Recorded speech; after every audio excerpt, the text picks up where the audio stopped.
Welcome back to my channel. It's been a few weeks and I thought maybe I would share something with you, kind of like the backstory of how I got to be at this point in my life where I'm visually impaired. I don't know where to start really, but I'll probably start at the beginning. And just, to get to those things that I believe might have been part of the cause of why I finally got to have this eye problem that I have. I'm a diabetic. I've been a diabetic for 19 years now. 2005, I found out that I have diabetes. It was at the time when I was expecting my child, and sometimes I'm thinking that maybe that I was prone to this before, but it came to be when I knew in 2005 when I was expecting my baby. We thought it was that, that type of diabetes that shows up sometimes when someone is pregnant because of, hormones going up and down and round, and it's causing a lot of problems. But and that's when I started using insulin. So for like 15 years, I was okay. I only had diabetes as a problem. So I have type 1 diabetes. Most people, when you talk about type 1 diabetes, they think about, the children that are born diabetic, and that's the type that they are born with. But basically, if you're insulin dependent, your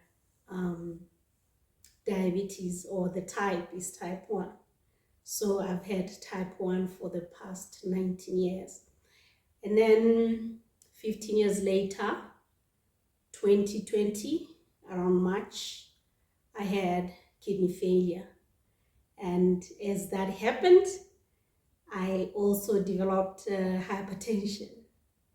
So the doctors told me that having hypertension on top of being diabetic is what escalated the situation to the point where I started losing my sight. 2020 March, I had kidney failure. I spent about 2 weeks in hospital, and they saved my life there. And I had, the beginning of hypertension as well, so it was quite a difficult time. Like for months after, I struggled to get back to health, if I may say so. And then around December of the same year, I began having trouble with my eyes. I mean, as a diabetic, I expected to experience eye trouble sometime down the line. You're thinking maybe cataract will show up. You can go to the doctors and they can, deal with it, and then you can continue with life. But I started having like eye infections. December of 2020, I developed an eye infection in my left eye, and I took it to a doctor, and I was given eye drops, and the whole thing cleared up. So, I didn't think much about it. And then January 2021, I had an infection in my right eye, and I went to see the doctor, and I got eye drops, and I was thinking it could be the same problem I had with my left eye, and it will clear as well, but things went wrong from there. The whole thing couldn't, it didn't, go away, even with the use of the medication that I was given. And then around early March, I went to see an ophthalmologist, and they told me that I had glaucoma. At first, I still saw, the blue sky and everything. And then, in actual fact, on that particular day, on that particular Wednesday, in the morning, the skies were still blue for me. And then as time went on, as I waited at the clinic for the doctors, standing in line, always, it started looking like kind of yellowish, and then it went to orange as the day went on. And by the evening, after I'd seen the doctor and I was going back to school, at the time I still lived on campus, my eye, I could see like the skies getting kind of red, the red that, you would see when the sun goes down, sunset, something like that. And then it all went red altogether, and I couldn't see anything else. I think 48 hours after diagnosis, my right eye, which was experiencing all those different colors through the day, I went back to school. I did some of my work. I fell asleep, and then the following day, it got even worse. It got darker and more red. And then the next morning, I wake up and it's all dark. I don't know what I was thinking. I don't know what was happening. I could see and not see at the same time, because my left eye was still, it still had vision and I could see. But then there was this darkness. I couldn't figure out what is going on. And then I put, my hand on my left eye, and I realized that my right eye was completely dark. And obviously I panicked. And I called home. In actual fact, I called my husband from his place of work. It was on a Friday. I couldn't travel by, public transport like I always did. I would take public transport on Fridays to go home. And then Mondays or Sunday afternoon, I'll go back to school because I lived on campus. He came to pick me up, and then he took me home. And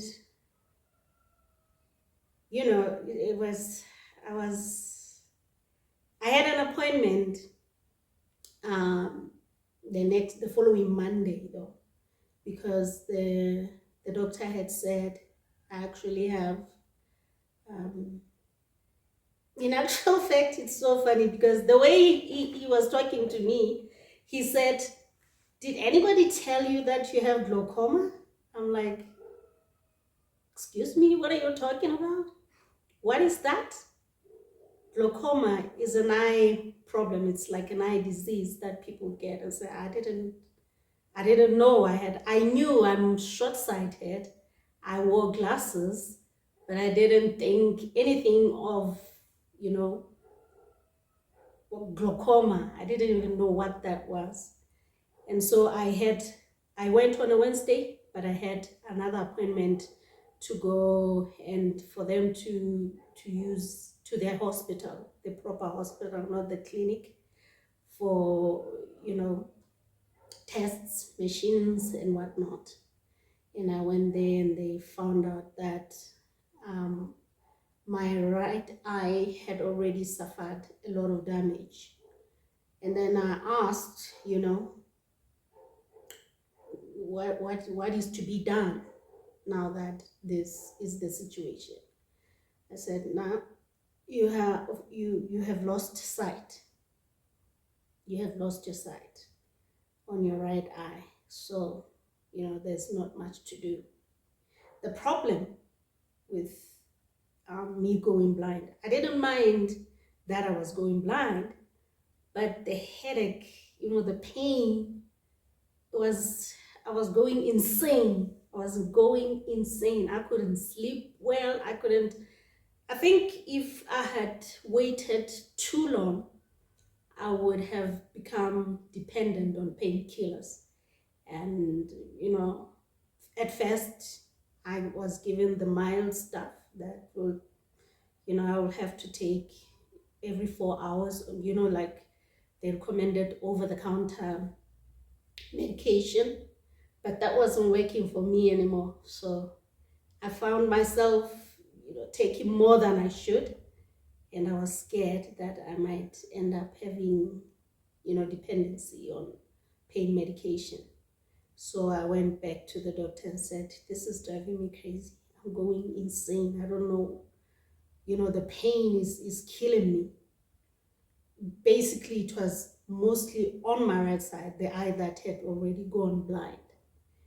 And then as I went for checkups, they would, recommend this medication or that eye drop or these pills or that tablet. They were trying, different combinations to see if I can, get some help. But the way this was going on, it was difficult. Then they moved me to more potent, I would say, painkillers, the stuff that you can get over the counter, that you need a proper script from a doctor to go get at any of the pharmacies. So yeah, I was taking the medication, and basically it wasn't doing much difference. I mean, I would have a reprieve for a few hours, and then it will go back to that pounding, that, like, I don't know, it was something else, like a perpetual migraine, if I can say that. Like, it was tough. So eventually I went back to the hospital and said to the doctor, I need a permanent solution to this. It had already, interfered with my schooling, my education. And I basically had to withdraw from school. I did an official withdrawal after some months of 2021, so that I can concentrate on what was going on with me. It was pretty bad, really. It came to a point whereby, with the pain that I was feeling, I would need to go to the doctor for an IV and get pumped up with the, pain medication, because oral medication was not doing much for me anymore. So it had to be given intravenously. So that's, that was my life for quite some time. And I asked them, I saw a couple of ophthalmologists from different hospitals in the country, and they all told me that, permanent solution to the pain is to remove your eyes. And I was like, yeah, let's do it. Whatever that's going to help me and be able to get over this and focus. And I don't want this pain. A lot of pain makes me sick. So basically, I couldn't eat. I always had this nausea that, I had to, when the pain was bad, whatever I ate would return. And that was killing me also, because with somebody who's diabetic, that depends on insulin for survival. If you can't eat, you can't use insulin. And that also contributed to a whole lot of other health issues, and things were going up and down. My blood pressure was always high because I was always stressed out with the problem of the pain. I just wanted the pain to go away. I just wanted everything to be, back to normal, as much as normal can be at that point. And then January, I think the 3rd of January, we had to wait just for the holidays to be over. And then I went to Bloemfontein to consult with a specialist. And I get there, because the doctors here were just wasting my time. I felt like it was a waste of time, like, okay, you're saying that permanent solution is to remove my eyes. Let's go do this thing, because I need, to be free from this type of pain. And they were just wasting my time, trying all kinds of medication. I was like, no. And then my husband made an appointment for me in Bloemfontein. That's when we had to wait for the holidays to be over. And then on the 3rd of January 2022, I went to Bloemfontein to see an eye specialist, an ophthalmologist over there. And we were talking, and she was consulting. I didn't take any of the medical history from here. I just wanted the new doctor to, handle this the way, they wanted to, not depend on any medical history that I would bring along from the other different doctors I was seeing. But when I got there, as we were talking, I told her about this whole situation with the eyes, both eyes actually. And then she told me that what I actually have is the type of glaucoma that's called neurovascular glaucoma. And she told me honestly that it's one of the aggressive ones, that I was gonna go blind. I was going to go blind, but we just didn't know how long it would take. She was talking about how other people, because she was looking at the eye that I could still see with. The right eye was gone, so there was no, she only had to make sure that she does something to it to relieve the pressure. Actually, what she told me was happening was that the, what do you call them? The veins, or what do we call those? Arteries, that for vision have been cut off by the I don't know how to explain it. She told me, and in layman's terms, it's like some kind of tentacles, or weeds that would grow, and then they will entangle plants, and then they will just strangle them. That's what those growths in my eye were doing to the arteries or the veins, or all those things. And then they were cut off by those like tentacles in the eye. in that fact that, they got strangled and then they got cut. That's why I lost my vision in the left eye. And the same problem I was having in the left eye. And we did a laser, and she was trying to slow down the whole, um, deterioration by lasering off and burning off those tentacles. But she actually told me, expect them to grow back.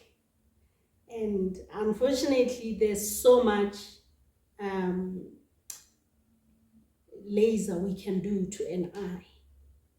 And eventually it will just, go blind eventually. So I began to get to I don't know if it's accepting, but actually I think I had no particular feeling about what was going on. All I just wanted was freedom from pain, so that I can think, so that I can, get on with life, instead of always being in pain, going insane with the pain. So she told me that because of the cuts of the veins or arteries to my eyes, the channels, the channels that provide drainage of the eye, actually collapse when that happens. The eye doesn't work normally, and because of that, pressure builds in the eyes, and so I needed a surgery so that she can open up those tunnels, so that drainage of the eye can happen, so that it doesn't back up in there and cause a pressure.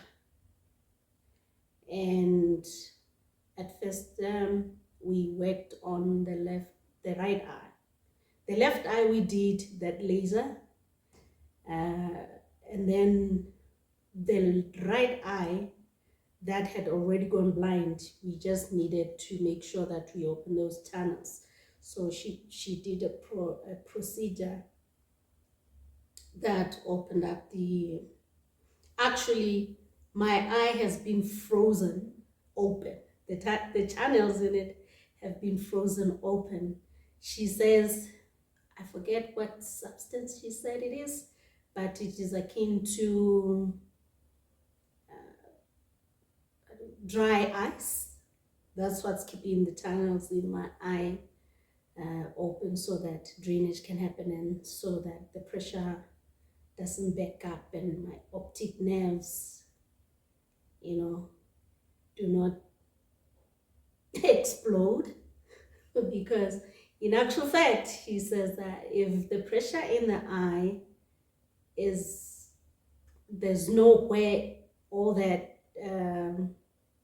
stuff that needs to come out of the eye is not coming up, it can actually explode like a bomb. I was so surprised, like, eyes blowing up. And it's like, okay. And that actually worked.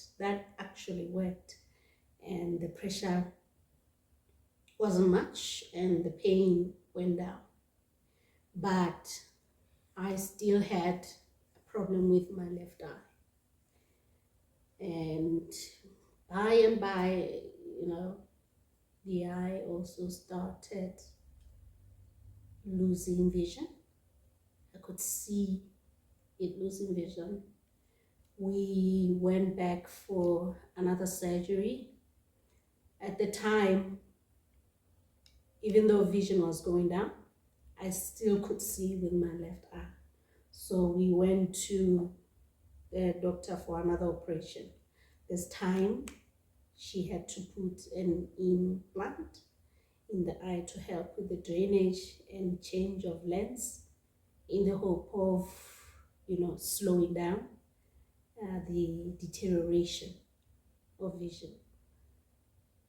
And we also I took a prescription for the eye glasses, hoping that they may help me with the left eye that I could still use. The pain was gone after the implant. I had no headaches anymore. My life was, I could breathe, I could think, and I think I calmed down from that. I calmed down a bit and started thinking about life as it should be. But unfortunately, a few months later, like January, February, it was February, March, April, May, I had trouble with this eye. Rapid, it was rapid, the deterioration of the left eye. And then it all went blank. I went to the hospital. I was in the hospital for 9 days. Everybody trying to help me, preserve whatever vision I still had. But I guess it didn't work. Those weeds like things were back, and they had already, strangled everything, and my eyesight went dark. So after the 9 days in Bloemfontein in the hospital, I came back home. In actual fact, a little earlier, when I was still in the hospital, there was I forget what the doctor is called. But she's the type that she came to see me in the hospital, and we started talking about, the situation with my eyes. And then she started... You mean a psychiatrist? No. A counselor? I'll tell you when I remember. I'll tell you when I remember what they are called. So basically she was talking about, now that I've lost my sight, there are a lot of things I need to know, I need to learn. So we talked about,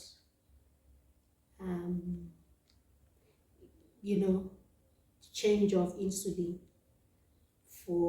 so that I can be able to use it for myself.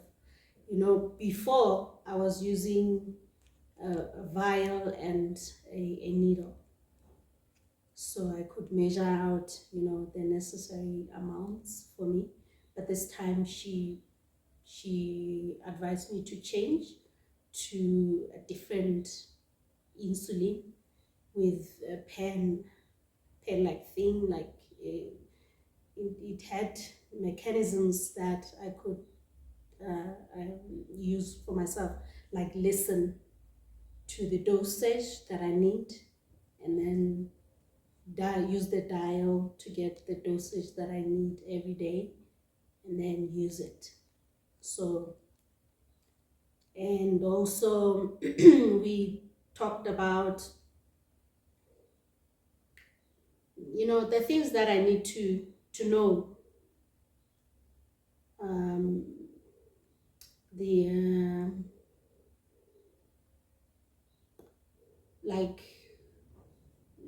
Learning about having my own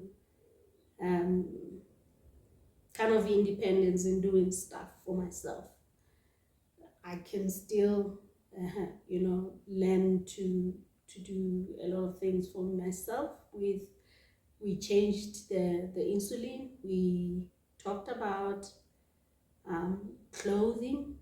We talked about spaces that I should be using, like have my own wardrobe for my own clothes, so that I know where everything is for myself. So we talked about such things. It wasn't much about, that's why she wasn't a psychiatrist. She was occupational therapist. She was an occupational therapist, and that's what we were discussing, all those things. And then she introduced me to another blind person there, and she brought one in, and the guy came to talk to me about being blind and what I was to expect and things like that. So eventually I came home after the 9 days from there. And then when I got home, I got in touch with my family. My aunt introduced me to one of the guys that was visually impaired as well. He was a teacher in the same high school as my aunt, and I got to talk to him on the phone, and he told me to go to a certain place in town, like a center for the blind people. So like it's a rehabilitation and training center for the blind. So I went there with my sister. I went to see the principal. I introduced myself, and I told him, that I was referred there by someone after finding out that I've lost my sight. That was in May of 2022. So I went there and we had a little chat, and he was like, okay, maybe you should just come to school as soon as we are done talking here, so that you can be part of the training for the blind. And since other people had been there since January, I didn't want to put myself under pressure, because a lot had been already done. So I felt like I'll be pushing. I just lost my sight. I just went totally blind, and now even with the training, I wanted time. I wanted a leisurely time, because you are trained at the center and you graduate, so I didn't want to just barge in at the middle of the year and just put a lot of pressure on myself to learn everything that everybody has already learned the past 6 months. So I told them that I'll be back come January 2023. But for the 2022, around the winter time, they sent a couple of blind guys. One was partially blind, the other was totally blind. He was born that way. And they came to visit, and they would teach me about mobility, being able to move around. In actual fact, when my eyesight went totally dark, I felt like my whole existence just flipped over. I was hesitant. I didn't even want to walk. I didn't even want to get out of my bedroom into the kitchen or you know, some such thing, you know, I was sleep deprived. Yeah, it was a lot because whether it's daylight or it's nighttime, it's the same to me. I can't, I'm in perpetual darkness. So it was quite scary, quite scary.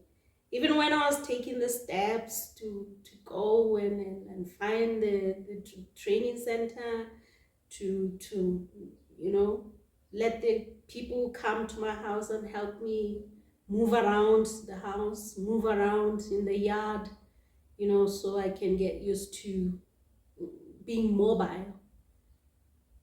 I wasn't feeling anything. I was just going on. I was just doing what I am supposed to do.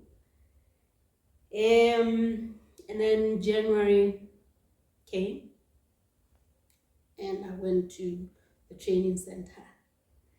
And at the training center, there was a whole lot of us. You know, sometimes you feel like something is happening to you and it's happening only to you. And it's tough. It's tough at that time because, you know, you're still around people that do not really understand what you're going through, what is happening to you.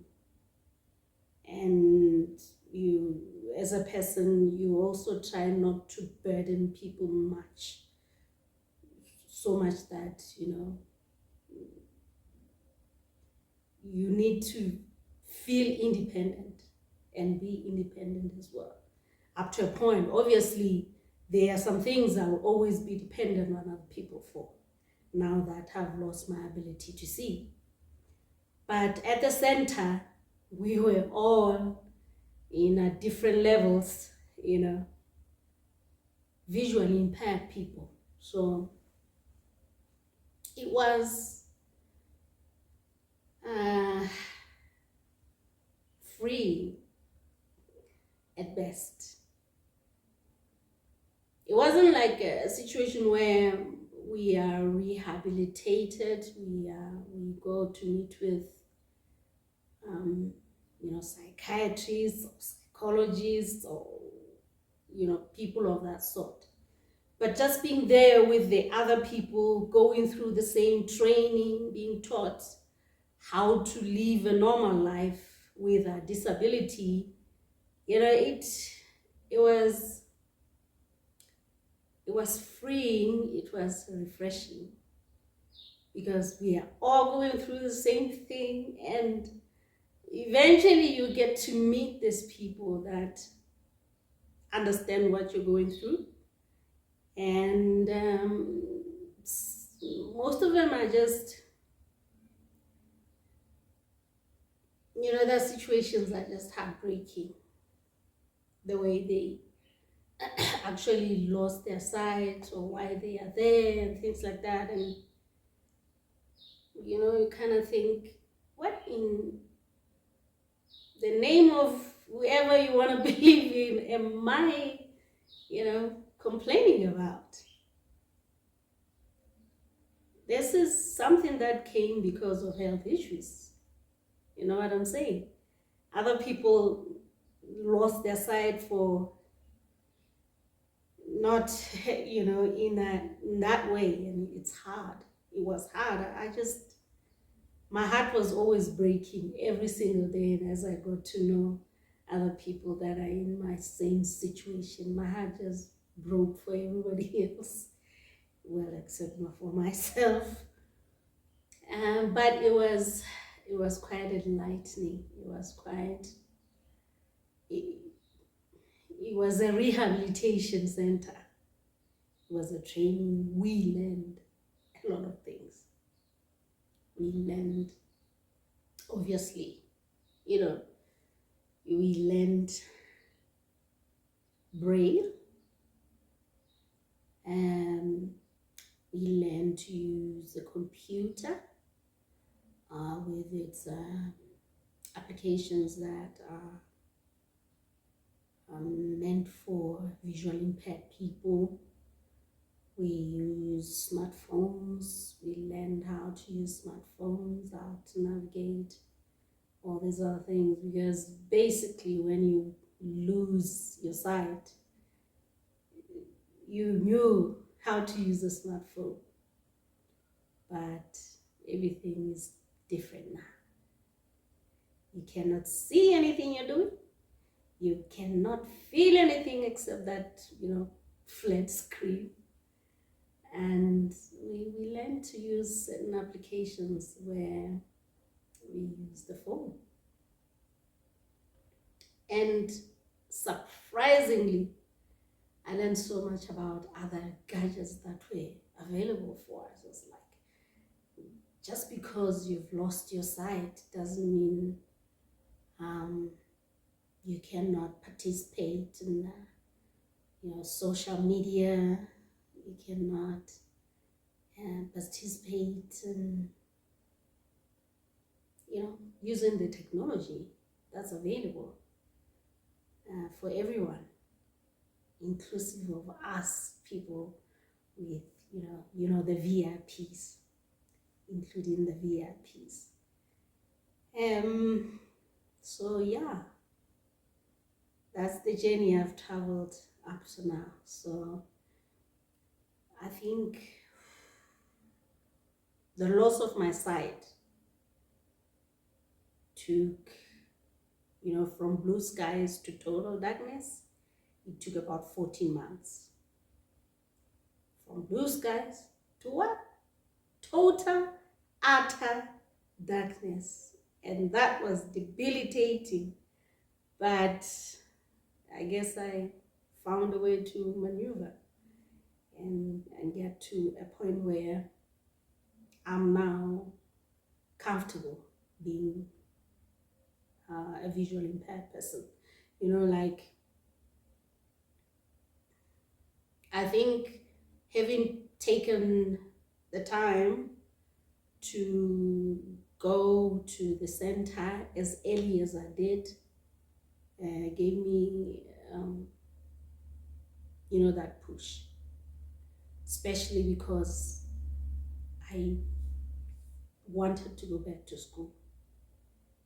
I wanted to go back to school and get my degree. But I think, with the situation whereby the course you're doing needs for you to be able to see, you need to change courses and then maybe follow a different path to doing other things. But then I decided not to go back to school yet. It's only been, this is the 3rd year of, me being blind.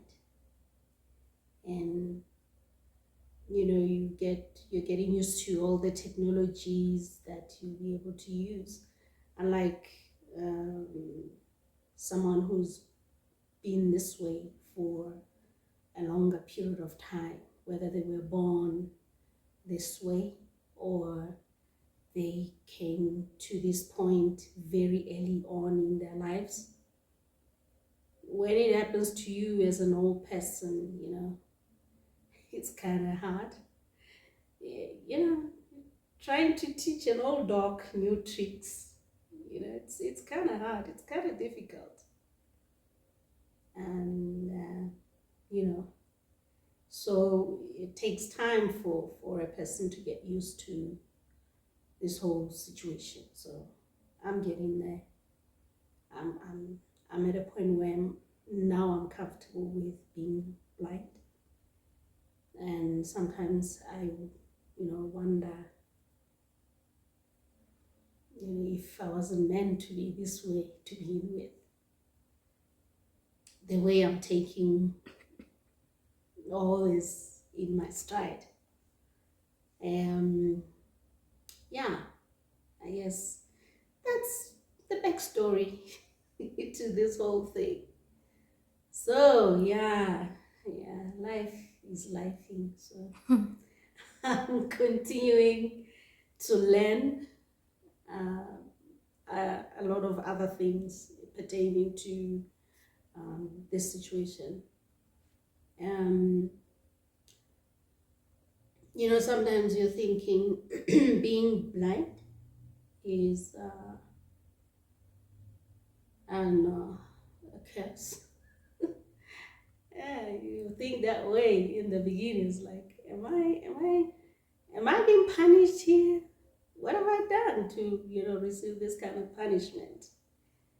But then again, it's like, what can be done? What has happened. And the best thing is to, you know, move on and get to living my new life.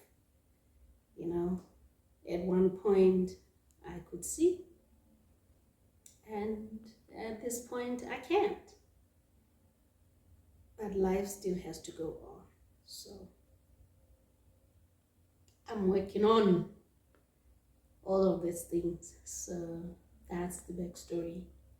I wished for you all to get to know as we proceed with the channel, and I bring more into this kind of life.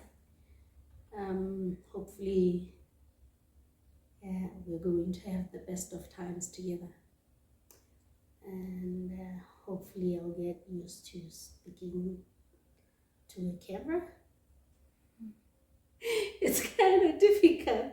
It's not easy to be sitting here and talking to a camera, talking to your guys out there, and hopefully you get to travel this journey with me. And I would like to say a big thank you to everyone who's already subscribed to my channel, and I'm hoping that many more of you will do the same.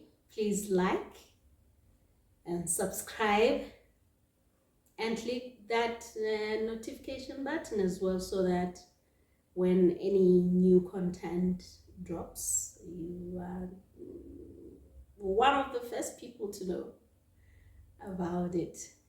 And I truly, really appreciate your support, and I will see you next time.